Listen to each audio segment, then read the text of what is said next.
Sala ya kukemea usingizi wakati wa kusali.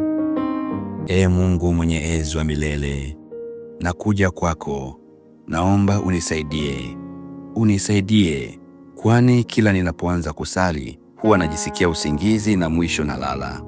Hali hiyo hunifanya nishindwe kumaliza sala zangu kama nilivyopanga. Kwa maombezi ya Mtakatifu Rita aliyesali kwa masaa mengi na wakati mwingine kukesha mlimani akisali, nijalie udumivu kama huo.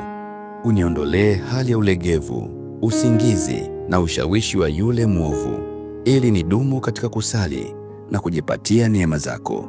Kwa njia ya Kristo Bwana wetu. Amina. Baba yetu uliye mbinguni, jina lako litukuzwe. Ufalme wako ufike. Utakalo lifanyike duniani kama mbinguni. Utupe leo mkate wetu wa kila siku. Utusamehe makosa yetu kama tunavyowasamehe na sisi waliotukosea. Usitutie katika kishawishi, lakini utuokoe maovuni. Amina. Salamu Maria, umejaa neema, Bwana yu nawe, umebarikiwa kuliko wanawake wote, na Yesu mzao wa tumbo lako amebarikiwa. Maria mtakatifu, mama wa Mungu, utuombee sisi wakosefu, sasa na saa ya kufa kwetu. Amina.